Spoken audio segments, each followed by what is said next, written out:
સ્વાભિમાન યાત્રા ચૈતરભાઈએ એટલા માટે કાઢવી પડી કે એક ગરીબ ખેડૂતને ન્યાય અપાવવા જતા એમના ઉપર ખોટો કેસ ભ્રષ્ટ ભારતીય જનતા પાર્ટીની સરકારે કર્યો, પોલીસને હથિયાર બનાવ્યો ભાજપે, આગળ ધર્યા અને અહીંના એક ચૂંટાયેલા લોકલાડીલા ધારાસભ્યની વિરુદ્ધ સાવ ખોટી ફરિયાદ દાખલ કરાવી. એ ધારાસભ્યને લાંબો વખત જેલમાં રહેવું પડ્યું, એમના પત્નીને જેલમાં રહેવું પડ્યું. દેડિયાપાડાની તમામ જનતા ને મારી વિનંતી છે કે આજે આ વિસ્તારનો તમારો લોકલાડીલો દીકરો જે તમારા મતથી ચૂંટાઈને વિધાનસભામાં ગયો છે, એ પોતાના જન્મ દિવસે પોતાની માના આશીર્વાદ લેવા માટે ઘરે આવી શકતો નથી, પોતાના પત્નીને મળવા આવી શકતો નથી, પોતાના સંતાનો માટે સંતાનો સાથે એનો જન્મ દિવસ ઉજવી શકતો નથી. કારણ કે એ તમારા માટે લડતા, તમને ન્યાય અપાવવા માટે ભ્રષ્ટ ભાજપનો દુશ્મન બન્યો. ભ્રષ્ટ ભાજપે એની સરમુખત્યારશાહી રીત રસમો અપનાવીને ચૈતરભાઈને આજે જિલ્લામાંથી પ્રવેશબંધી ફરમાવવી પડે એવી કલમો પોલીસ પાસે લગાવડાવી છે. એને કારણે ચૈતરભાઈ આજે આપણી સાથે અહીંયા આ બિરસા મુંડાની પ્રતિમા આગળ પોતાના જન્મ દિવસે ફૂલમાળા અર્પણ કરી શકતા નથી. એનો દુઃખ અને અફસોસ બંને છે. સાથે સાથે યાત્રામાં જોડાયેલા, યાત્રામાં નહીં જોડાયેલા તમામ મતદારોના મનમાં આ બાબતે સખત આક્રોશ છે. આ આક્રોશનો, ભાજપની સરમુખત્યારશાહીનો, એમના જુલમનો જવાબ આપણે ચૈતરભાઈને લોકસભામાં જીતાડીને આપવાનો છે. ચૈતરભાઈ ઇન્ડિયા ગઠબંધનના સંયુક્ત ઉમેદવાર ભરૂચ લોકસભાના છે. તમામ 7 વિધાનસભામાં ચૈતરભાઈને મતદારોએ જે પ્રકારે આવકાર આપ્યો છે, એમણે ભ્રષ્ટ ભાજપ સામે ચલાવેલી લડતને જે રીતે સમર્થન આપ્યું છે અને જે ઉત્સાહ દેખાડ્યો છે, ચૈતરભાઈ હવે કોઈ એક વિધાનસભાના, કોઈ એક જ્ઞાતિના કે કોઈ એક ગામના નેતા નથી. હવે એ તમામ સમાજના, સંપૂર્ણ લોકસભાના સૌના લોક લાડીલા નેતા છે. એક સંઘર્ષમાંથી સત્તાની સામે ઉઠેલું એક પ્રબળ વ્યક્તિત્વ ચૈતરભાઈ છે અને આપણે સૌએ ચૈતરભાઈ બનીને ગામે ગામ ફેલાઈને ચૈતરભાઈને જંગી બહુમતીથી જીતાડવાના છે. ભાજપના જુલમનો જવાબ માત્ર ચૈતરભાઈની જીત હોઈ શકે. આપણે સૌ આજે બિરસા મુંડાની સાક્ષીએ પ્રતિજ્ઞા કરીએ કે આપણે ચૈતરભાઈને ભરૂચ લોકસભામાં જીતાડવા માટે આપણાથી તન, મન, ધનથી જે કંઈ મદદ થઈ શકે એ તમામ મદદ કરીશું.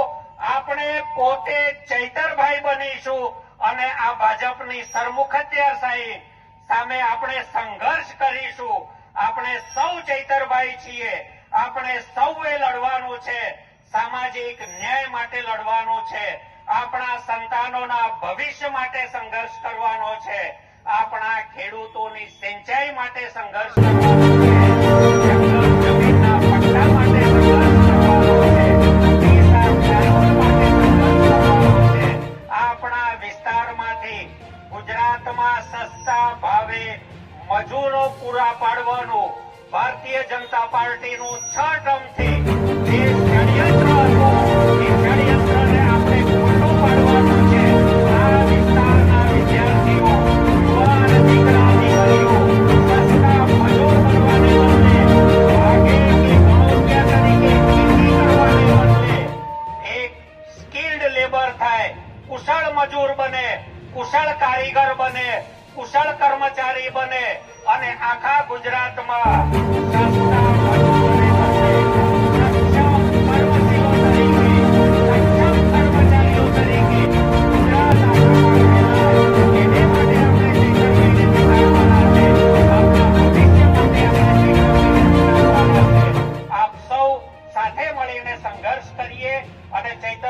વિજેતા બનાવીએ એ મારી આપ સૌને હાથ જોડીને વિનંતી છે. આપ સૌનો તમામ 21 દિવસ યાત્રામાં સાથ સહકાર આપવા બદલ અગત્ય બનીએ ત્યાં સુધી સક્રિય રહેશો એવી આશા સાથે આપ સૌનો ખૂબ ખૂબ આભાર. मुंडा भगवान की बोलो या मोगी मात की बोलो या मोगी मात की. અટેડિયાપાડા વિસ્તારમાં આજે યાત્રાની સત્યાએ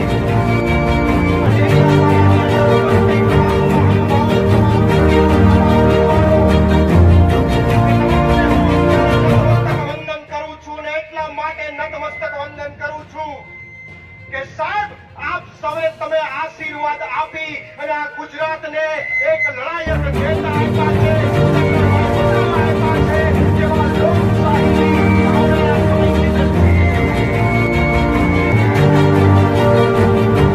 આપ સૌએ જે કેન્દ્રભાઈને ચૂંટીને તમારા આશીર્વાદથી મોકલ્યા છે, એક લડાયક નેતા મોકલ્યા છે અને ફરીથી આપ સૌના ચરણોમાં નતમસ્તક વંદન અને ફરીથી ચરણોમાં નતમસ્તક વંદન એટલા માટે કરવા માંગુ કે આવનારી લોકસભામાં પણ ફરી આશીર્વાદ આપી અને દિલ્હી કેન્દ્રના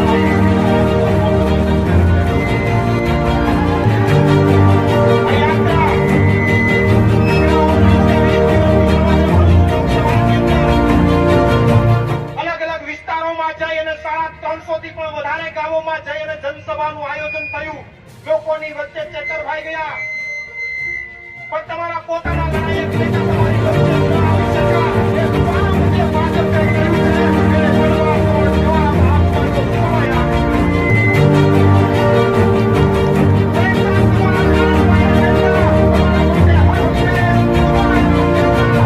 તમારાથી અલગ કરવાનું પાપ જેણે કર્યું છે એને હવે જડબાતોડ જવાબ આપવાનો સમય આવ્યો. અરે સાહેબ ચેતરભાઈના ધર્મપત્ની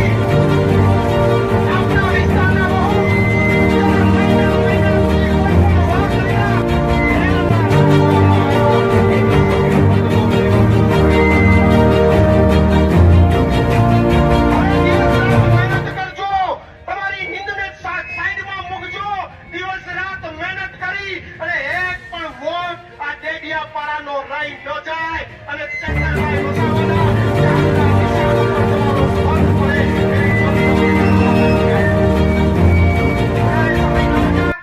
આ યાત્રા આગળ જવાની છે. યા મોગી માતાની ચરણોની અંદર યાત્રાનું સમર્પણ થવાનું છે. સાહેબ આદિવાસી સમાજના કુળદેવી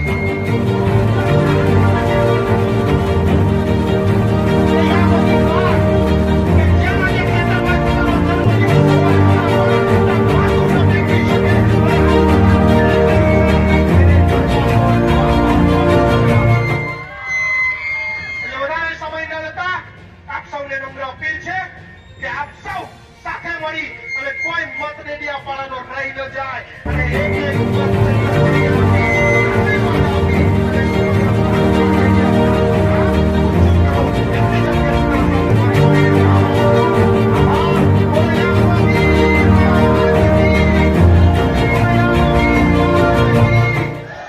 બિરસા મુંડા ભગવાનની